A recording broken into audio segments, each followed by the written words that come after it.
Welcome to ఆర్ఫై TV news. Gurajala నియోజకవర్గ Janasena party convener Katakam అంకారావుపై మహిళ ఆరోపణలు. ఈ రోజు జనసేన కేంద్ర పార్టీ కార్యాలయం వద్ద నిరసనతో కూడిన వినతి పత్రం అందించిన బాధిత మహిళ కటకం ప్రమీల. నియోజకవర్గ పరిధిలోని ఇంకా చాలా ఉదంతాలు బయటకు వస్తాయని, ఈ బాధిత మహిళకు మేమున్నామంటూ జనసేన వీర మహిళ మద్దతు.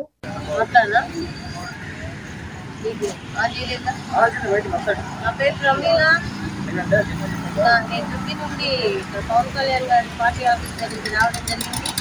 ఈరోజు మొన్న 10వ తారీఖు జనవాణిలో నేను పవన్ కళ్యాణ్ గారి ఆఫీస్కి అప్లికేషన్ ఇవ్వగా అది మళ్ళీ ఫార్వర్డ్ చేసి ఎస్పీ ఆఫీస్లో కూడా నేను కంప్లైంట్ చేసి ఇవ్వగా అతను డిఎస్పీ గారికి ఫార్వర్డ్ చేస్తే అతని మీద కటకం అంకారావు గారి మీద అతను ఏం చేశాడంటే ఈరోజు నా మీద మళ్ళీ రివర్స్ కేసు వేశాడు. నా దగ్గర డబ్బులు తీసుకొని అతను మళ్ళీ నా మీద కేసు వేశాడు. నేనేం తీసుకోలేదు, నేనేం చేయలేదు అన్నటువంటి ఆయన ఈరోజు ముందు అసలు నేను ఆమెకి క్షమాభిక్షలాగా చేసినట్టు మాట్లాడాడు. ఫస్ట్ నా వాయిస్ విని మళ్ళీ తర్వాత వచ్చేసి ఆయన నేనే అవన్నీ ప్రూఫ్లు బయటికి వదలగా అతను నేను చేశాను, నేను తీసుకున్నాను, ఇవి కరెక్టే, వాళ్ళు ఇచ్చారు, నాకు తమిళ వాళ్ళు ఇచ్చారు, నేను తిరగడానికి ఇచ్చారు, నా ఖర్చులకి ఇచ్చారని చెప్పుకుంటూ వస్తున్నాడు. ఈరోజు ఇంకా అతను మా మసిపూసి మారేడుగాయలాగా చేసేది అతను. నేను చేయాల్సిన అవసరం నాకు లేదు. నా కొడుకు కోసం నేను అతని దగ్గరికి వెళ్ళిన మాట వాస్తవమే, నేనేం అబద్ధం చెప్పట్లేదు. అతని దగ్గరికి వెళ్ళి నేను నా కొడుకును కాపాడమని కూడా నేను అర్జించాను.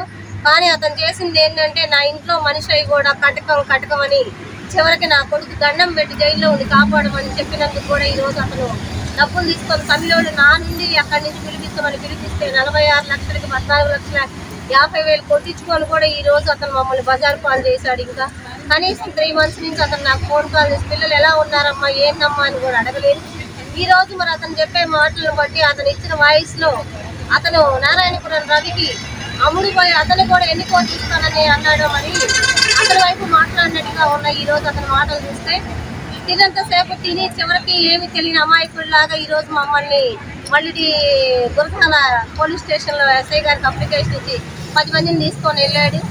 నేనైతే మాత్రం నాకు అతను డబ్బులు ఇవ్వాల్సిందిగా నా పిల్లవాడికి ఇబ్బంది జరిగింది, మాకు ఇబ్బంది జరిగింది కాబట్టి నా పిల్లవాడు అక్కడ పడడానికి బాధలు పడ్డాడు. తల్లిగా మేము చాలా లాస్ అయ్యి ఉన్నాం. ఈరోజు కుటుంబ పరంగా మేము రోడ్డుకి రావడం మాకేం తిండి తిప్పలు లేక రాలేదు.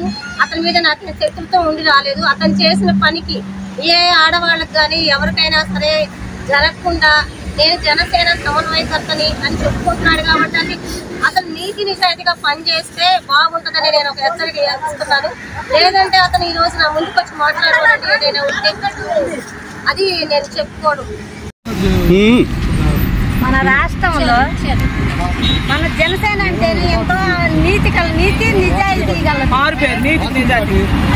అయితే ప్రతి ఒక్కళ్ళ కాడ మనం లంచాలు తీసుకోకుండా ఉండాలని ఆలోచన మన పవన్ కళ్యాణ్ గారు చెప్పింది.